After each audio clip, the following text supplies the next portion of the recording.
देखो ये क्वेश्चन करना है, this set of values of parameter a for which fx equal to 8ax minus a sine 6x minus 7x minus sine 5x increases and has no critical points for all x belongs to r। है ना, कह रहा है कि ये function increase करता है ना, for all x belongs to r। ये फंक्शन इंक्रीज करता है for all x belongs to r, यानी x की सारी रियल वैल्यूज़ के लिए ये फंक्शन इंक्रीज करता है ना। देखो ध्यान दो, जैसे क्रिटिकल पॉइंट्स कहाँ होते हैं?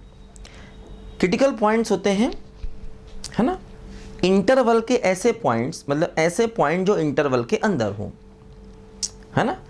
क्लोज इंटरवल के एंड पॉइंट्स को क्रिटिकल पॉइंट्स नहीं मानते, है ना।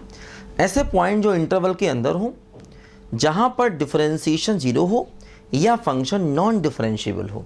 देखो एक्चुअली जो फंक्शन है वो साइन के फंक्शन है और एक्स के फंक्शन है, तो ये ऐसे फंक्शन हैं जो हर जगह डिफरेंशिएबल हैं, तो इनके क्रिटिकल पॉइंट्स वहीं पर मिलेंगे जहाँ पर इनका डिफरेंशिएशन जीरो होगा, क्योंकि क्रिटिकल पॉइंट्स वहाँ पर मिलते हैं जहाँ पर या तो फंक्शन नॉन डिफरेंशिएबल हो या उसका डिफरेंशिएशन जीरो हो, है ना। तो यहाँ पर फंक्शन नॉन डिफरेंशिएबल तो है नहीं, तो क्रिटिकल पॉइंट्स वहीं पर मिलेंगे जहाँ पर उसका डिफरेंशिएशन जीरो होगा, ठीक है। तो अब ये कह रहा है कि ये फंक्शन हमेशा इंक्रीज कर रहा है, तो हमेशा इंक्रीज करने का मतलब ये हुआ कि उसका डिफरेंशिएशन हमेशा पॉजिटिव है। तो जब डिफरेंशिएशन हमेशा पॉजिटिव होगा तो इसका मतलब ये हुआ कि डिफरेंशिएशन जीरो कभी नहीं होगा, और डिफरेंशिएशन जीरो कभी नहीं होगा इसका मतलब कोई भी क्रिटिकल पॉइंट हमें नहीं मिलेगा, है ना। तो डिफरेंशिएशन हमेशा पॉजिटिव होगा क्योंकि हमेशा इंक्रीज कर रहा है। देखो इंक्रीजेस फॉर ऑल एक्स, मतलब ये हमेशा इंक्रीज कर रहा है, तो हमेशा इंक्रीज करने का मतलब इसका डिफरेंशिएशन हमेशा पॉजिटिव होगा। तो जब डिफरेंशिएशन पॉजिटिव है तो इसका मतलब डिफरेंशिएशन जीरो नहीं होगा, और जब डिफरेंशिएशन जीरो नहीं होगा तो क्रिटिकल पॉइंट भी नहीं मिलेगा, क्योंकि इसका क्रिटिकल पॉइंट्स वहीं पर मिलेगा जहां पर डिफरेंशिएशन जीरो होगा। देखो क्या हो रहा है यहां पर, अब हमें इसका f डैश x निकालना है।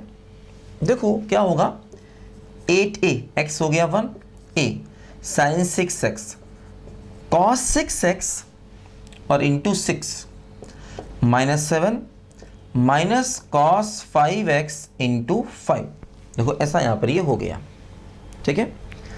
8a x का 1 माइनस a साइन 6 का कॉस 6x इंटू 6 7। देखो अब हम चाहते हैं कि ये हमेशा इंक्रीज करे, है ना।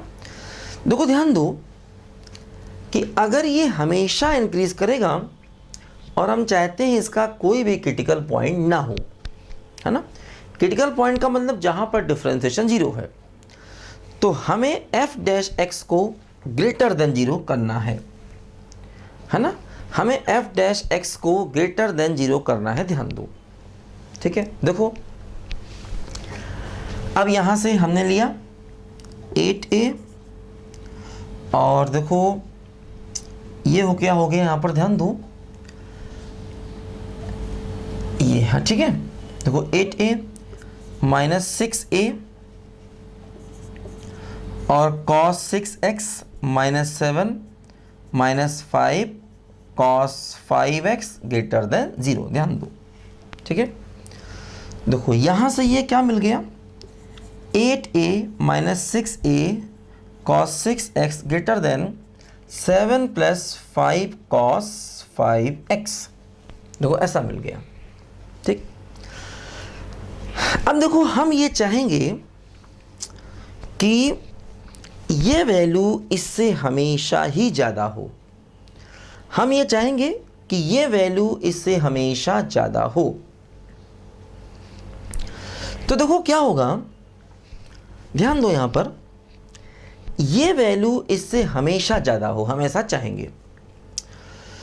देखो जैसे इसकी वैल्यू अगर cos 5x की वैल्यू -1 ले लें तो इसकी वैल्यू मिनिमम हो जाएगी, और अगर +1 ले लें तो इसकी वैल्यू मैक्सिमम हो जाएगी। तो हम चाहते हैं कि ये इससे ज़्यादा हो। तो ज़्यादा का मतलब ये इससे हमेशा ज़्यादा, और ये इससे हमेशा ज़्यादा का मतलब इसकी मैक्सिमम वैल्यू से भी ज़्यादा।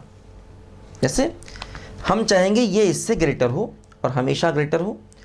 हमेशा ग्रेटर का मतलब क्या हुआ, देखो कि ये इसकी मैक्सिमम वैल्यू से भी ग्रेटर होना चाहिए, है ना। ये इसकी मैक्सिमम वैल्यू से भी ग्रेटर होना चाहिए, और इसकी देखो मैक्सिमम वैल्यू हम निकाल सकते हैं आसानी से, है ना।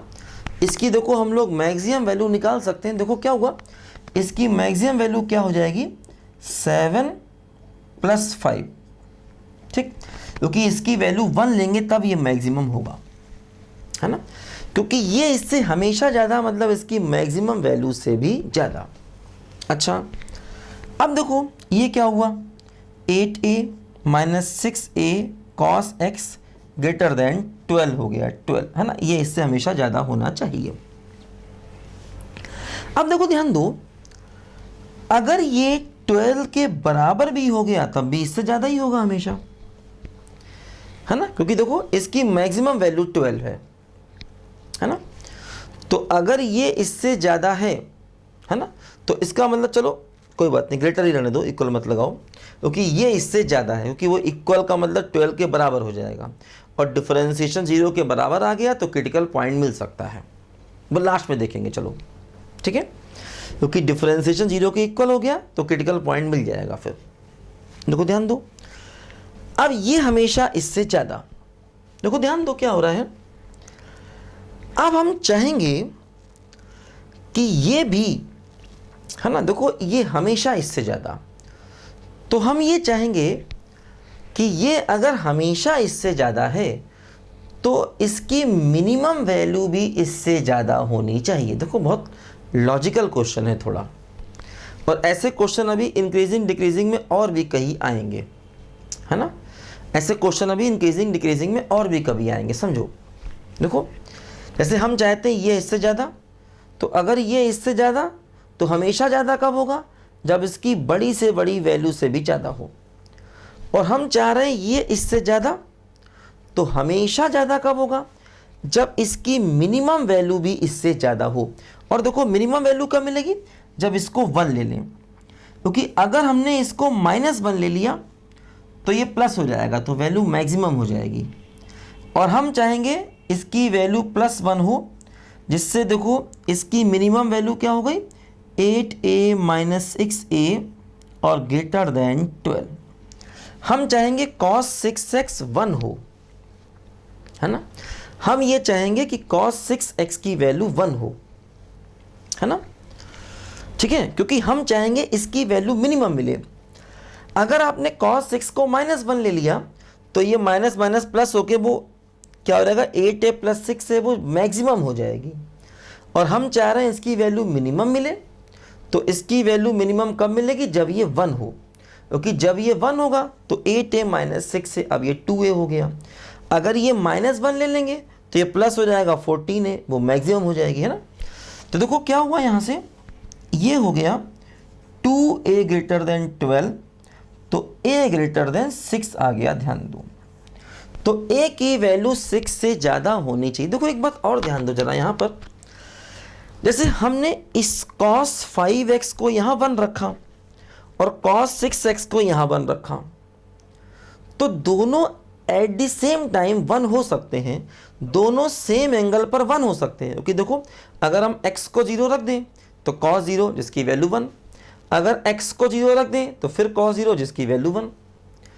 तो हमने इसको भी 1 लिया, मतलब हमने cos 5x को भी 1 लिया है और हमने cos 6x को भी 1 लिया है, और दोनों एक साथ 1 हो सकते हैं, क्योंकि x बराबर 0 पर ये भी 1 हो जाएगा और x बराबर 0 पर देखो ये भी 1 हो जाएगा, ध्यान दो, है ना।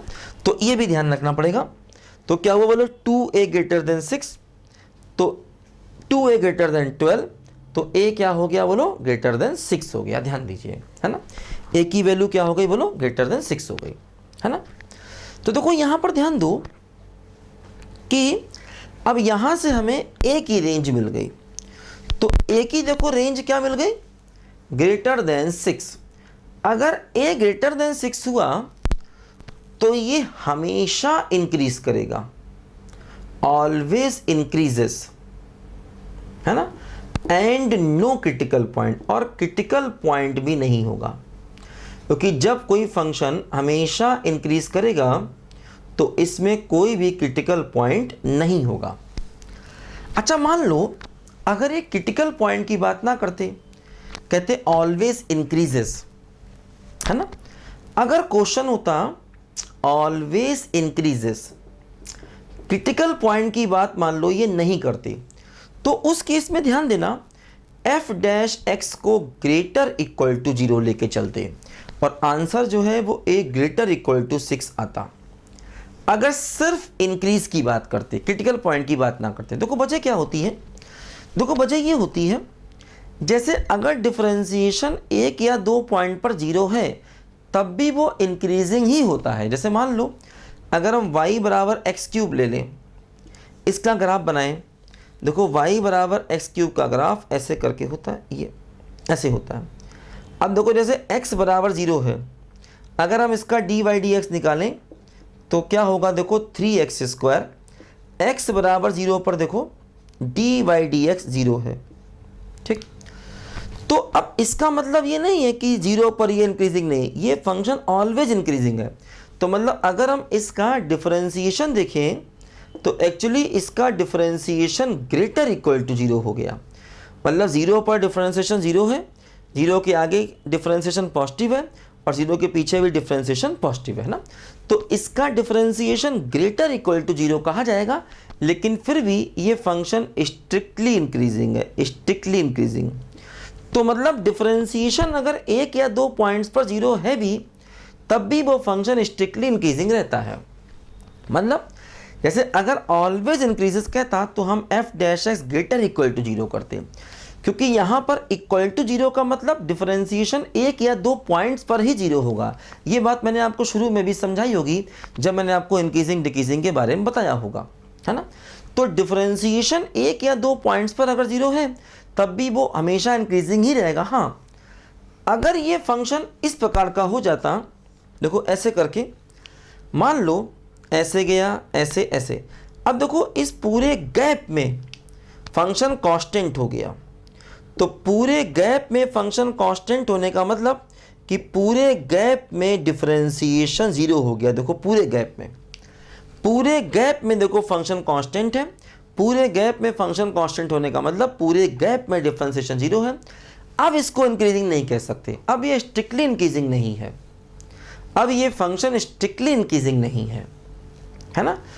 तो एक्चुअली ऐसा केस यहाँ पर नहीं होगा, क्योंकि ये साइन कॉस का फंक्शन है और साइन कॉस के फंक्शन में कभी भी कांस्टेंट लाइन नहीं आएगी।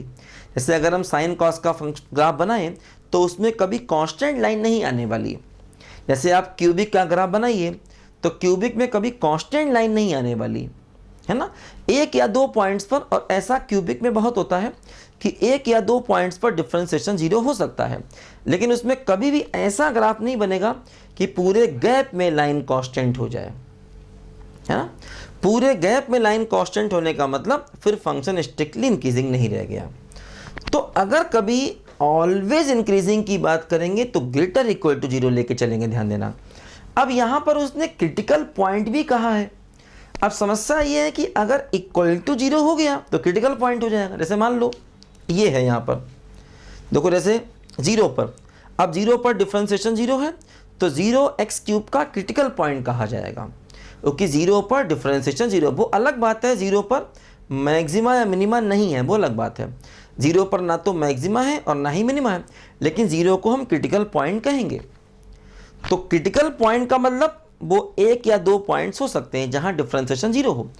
तो इन्होंने क्या कहा है कि कोई भी क्रिटिकल पॉइंट ना हो, तो इसलिए हमने उसको ग्रेटर देन 0 किया, इक्वल टू नहीं किया। अगर इक्वल टू करते तो वो एक या दो पॉइंट्स पर हमें क्रिटिकल पॉइंट्स मिल जाते, जो गलत हो जाता, है ना। अगर ऑलवेज इंक्रीजिंग कहेंगे तो ग्रेटर इक्वल टू 0 लेके चलेंगे, ध्यान दो। है ना। ऐसा आगे और भी कई सवालों में होगा। ठीक है, लिखो सब बच्चे ध्यान से।